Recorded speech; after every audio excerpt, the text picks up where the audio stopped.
Mateo, capítulo 14, versículo 28 al 33.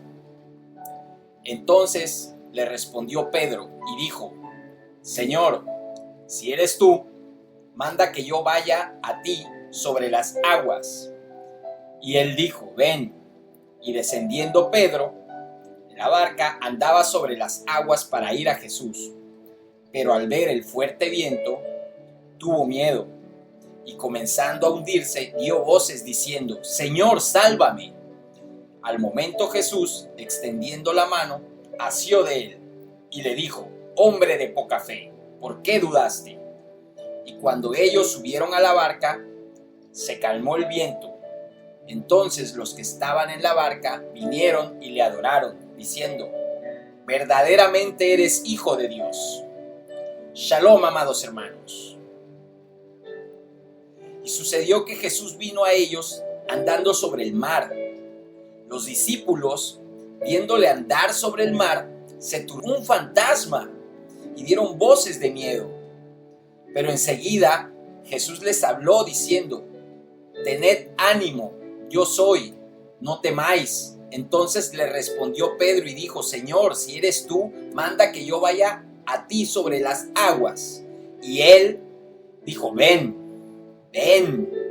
¿Cuántos hemos recibido ese llamado de Cristo, hermanos? Siguen las escrituras y nos indican que descendiendo Pedro de la barca, andaba sobre las aguas para ir a Jesús. Así prosigue que Pedro, al ver el fuerte viento, tuvo miedo y comenzó a hundirse y dio voces diciendo: Señor, sálvame. Al momento Jesús, extendiendo la mano, asió de él. Hombre de poca fe, le dijo: ¿por qué dudaste? Amados, ¿cuántos de ustedes han dudado? ¿Verdad? Hermanos, hermanas, muchas gracias por estar con nosotros hoy. Gracias de nuevo por vernos hoy y muchas gracias por estar aquí, compartiendo como ministerio virtual la palabra y nuestro amor por Dios, nuestra honra al Espíritu Santo por medio de las enseñanzas que Cristo nos ha dejado. Y bien, lo que quiero exponerles sobre la palabra este día es que antes de este pasaje, tengo que decirles que está un pasaje similar en el que Jesús le dice a sus discípulos: pasemos al otro lado. Estaban en un lado y querían pasar en la barca hacia el otro lado. Se suben a la barca, Jesucristo se acuesta a dormir y los discípulos se encuentran de repente, mientras van pasando hacia el otro lado, en medio de una tempestad terrible. Lo despiertan y le dicen, más bien le exclaman con alta voz: Señor, ¿cómo es que no tienes cuidado de nosotros? ¿Cuántos de ustedes, hermanos, no han pensado que el Señor no está teniendo cuidado con sus vidas, con sus casas, con su prosperidad? Ellos les dicen: nos vamos a ahogar, y tú durmiendo. De repente el Señor se levanta y calma la tempestad, mostrándoles de esta forma, como inicio de sus enseñanzas, que ante toda tempestad debemos tener la fe, debemos mantener la paz, hermanos. Pues bien, el pasaje de hoy, han pasado ya algún tiempo, varios meses. Jesús vuelve y nuevamente prueba a sus discípulos. ¿Cuántos acá sienten que su fe se pone a prueba a diario, hermanos? ¿Verdad? Amén por eso. Pues este pasaje debería enseñarnos, amados, que como cristianos todos pasamos por diversas pruebas. Y vemos que no solo la tentación y la influencia de maldad es lo que prueba diariamente nuestra fe. Y en esas pruebas es cuando debemos tener mayor precaución. Mas no veamos las pruebas de fe, hermanos, como solo una prueba y ya. No, la realidad de los seguidores de Cristo es una vida de prueba. ¿Quién de ustedes, amado ministerio, están pasando por alguna prueba? Imagino que todos. ¿Quiénes salieron de la prueba y están en otra prueba? Todos, imagino también. Y verás, hermano, es que para agarrar la onda de las pruebas de fe, podemos ver que la vida es como un protocolo de exámenes en una escuela. en donde poco a poco, digo hipotéticamente, claro, en donde poco a poco la vida nos pone pruebas de fe, nos pone pruebas que nos van perfeccionando, pero para perfeccionarnos lo hace a través de las pruebas para las que tú no estás preparado. Hermano, hermana, bonito fuese que tengamos pruebas a las cuales tenemos el camino y la totalidad del resultado satisfactorio para poder pasarlas. Esto más es un tema que inicia desde el espíritu, hermanos. Lo que dice Pedro es muy cierto.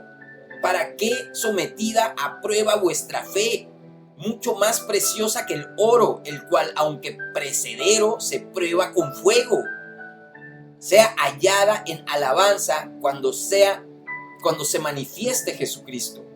Así que en la palabra vemos, hermanos, que tanto el cristiano que asiste a la iglesia como el líder, ¿sí?, son probados y calados por medio de su fe. Amados, nuestros ministerios, nuestras casas, nuestros trabajos tienen que pasar por diferentes pruebas. Nosotros en cada lugar tenemos que pasar por diferentes pruebas. Pruebas que en conjunto se reflejan como en una fe comunitaria, ¿verdad? No sé si me explico. Hermanos, tengan fe y tengan fe. Ciertamente les aseguro que el que oye mi palabra y cree al que me envió tiene vida eterna y no será juzgado, sino que ha pasado de la muerte a la vida. Eso es Juan 5:25. Pero para tener vida eterna, hermanos, para tener paz, ministerio, tenemos que tener fe. ¿Crees que tu fe pasará la prueba, hermano? Es mi primera pregunta. ¿Tu fe será puesta a prueba? Y si esta palabra nos indica algo, es que también depende del líder o pastor que te guíe en esas pruebas. Tu líder, tu guía debe ser Cristo. Hermanos, depende de su fe y de cómo la demuestren a Jehová el resultado de esta prueba. Vemos este ejemplo claro de lo que te digo en las Escrituras, ya que los discípulos ya habían pasado hace unos meses por la prueba del lago, como te mencioné. Así tú, hermano, podrás sentir que tu vida pasó por completo la prueba de ese mal diagnóstico, tal vez, pasó por completo la prueba de ese estudio sobre aptitudes en tu trabajo o de ese examen en la escuela. Y de repente dices, bueno, me toca otra prueba. ¿Cómo es posible que Dios me haga esto a mí? Tú, que eres tal vez el que más medita en la palabra, te has de preguntar, Dios mío, ¿cómo me haces esto? Te preguntas, hermano, por ver demonios en todo, has bajado la guardia y has perdido tu paz. Has descuidado lo que las Escrituras te han hablado de la fe. Has descuidado lo que las Escrituras te dicen sobre la paz. No bajemos la guardia, hermanos. No dejemos de trabajar en buscar a Cristo. El Señor nos va a volver a pasar por una prueba de fe. El Señor nos seguirá pasando por pruebas de fe. La vida nos pasará por pruebas de fe. A ver si aprendimos algo en la prueba pasada, hermano. ¿Qué aprendiste de tu prueba pasada? ¿Pasarás la siguiente? Pero esta vez la prueba será más difícil. Porque esta vez el Señor te dice, vayan delante. Yo me quedo despidiendo la multitud. Fue lo que Cristo le dijo a sus discípulos. Vayan delante, hermano. ¿Tú tienes tanta fe o tu fe está tan arraigada para ir adelante? ¿Serías tú capaz de seguir adelante el camino del Señor? Así que mientras los apóstoles seguían remando, Jesús los está aquí observando desde la montaña. Y la palabra dice que Jesús sube al monte a orar.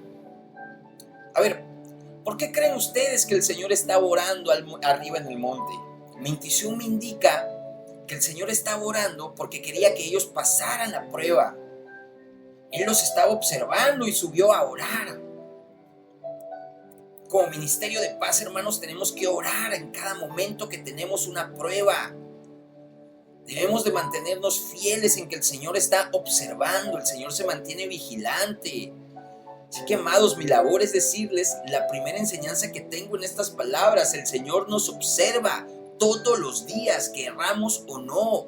Creas o no creas en el Señor, Él te observa. Todos estamos siendo observados por Jehová. Porque el Señor te ve en la prueba. El Señor ve qué tal es el momento en tu carácter de la prueba, hermano. Porque el Señor te ve en la prueba y tú en la prueba estás renegando. Y tú en la prueba estás diciendo, Señor, ¿por qué? Y el Señor dice, a ver, Roderick, ¿cuándo vas a aprender? Y ahí es donde cometemos el error. Nosotros sabemos la teología, nosotros sabemos la palabra, pero cometemos un error al flaquear en nuestra fe. ¿Cuántos no fallan en la práctica, hermanos? Saben la teología, saben la palabra, saben el versículo, pero fallan en la práctica. Hermanos, tenemos que ser honestos y decir que muchas veces nuestros defectos de carácter nos hacen no pasar la prueba. Así como estamos muchos de nosotros, hermanos, tenemos personas dentro de nuestras casas, trabajadores de nosotros que también están pasando las pruebas. Sí, nuestros hermanos, nuestros esposos, nuestros hijos, cada quien está pasando su prueba. Tenemos que ser tolerantes ante cada prueba de cada persona. Amados, cuando estemos pasando por las pruebas más difíciles, cuando veas a alguien pasando por pruebas difíciles, ¿sí? Tú debes de pensar, primero que nada, que hay alguien que está intercediendo por ti. Y si ves a alguien pasando por una prueba difícil, tú tienes que decirle que esa persona tienes un abogado en el cielo. ¿Sí? Tienes que hacer labor de evangelización y decirle, hermano, tienes un abogado en el cielo, ¿sí? Que está hablando ante el Padre, que se llama Jesucristo, ¿sí? Y es hijo del Dios viviente. Porque, por tanto, para que sean borrados sus pecados, arrepiéntanse y vuélvanse a Dios, al fin de que vengan tiempos de descanso de parte del Señor. Eso es Hechos 3:19, hermanos. Así también te digo, porque si confiesas con tu boca que Jesús es el Señor y crees en tu corazón que Dios lo levantó de entre los muertos, serás salvo. Porque con el corazón se cree para ser justificado, pero con la boca se confiesa para ser salvo, hermanos. Esto es Romanos 10, del 9 al 10. ¿Sí? Aviven su fe. La fe nos ayudará a subir a salvo por el sendero del Evangelio, nos ayudará a superar todo desafío de la vida terrenal y nos permitirá regresar a la presencia majestuosa de nuestro Padre Celestial. Amados, muchas gracias por escucharme. Espero que hayan recibido la palabra y que en conjunto puedan en sus casas, en sus trabajos, ¿sí? Con sus familias, actuar con fe sobre la palabra. Porque, oh Jehová, como ministerio de paz, tenemos sed de tu misericordia para alejarnos del pecado, alejarnos del dolor, de la tristeza y la soledad. Hermano, comparte esta y otras oraciones, comparte videos que hablen de Jehová, tu Dios, comparte la palabra, comparte las enseñanzas de Jesucristo, empápate de su palabra, guíate de sus enseñanzas. Es la única guía y camino hacia nuestro Dios. Señor Jesús, te necesito. Gracias por morir en la cruz para pagar por mis pecados. Te pido perdón por mis pecados y te recibo como mi Señor y Salvador. Gracias por darme el regalo de vida eterna. Ya que has confiado en el pago que Cristo hizo por tu pecado, hermano, tus sentimientos comenzarán a responder a la verdad de la palabra de Dios y no a tus circunstancias. ¿Sí? Avivando tu fe, comprenderás la base de tu relación con Dios, hermano, y aprenderás la importancia de lo fuerte de tu fe. Amado, aceptando a Cristo puedes tener confianza en que tu relación con Jehová será más cercana. Amados, bienvenidos al ministerio de Cristo, bienvenidos a este ministerio de paz, bienvenidos a Donde Orar. Amado hermano, te quiero, te amo, te espero en el próximo video. Recuerda, no tires la toalla, hermano, tírate de rodillas y ora.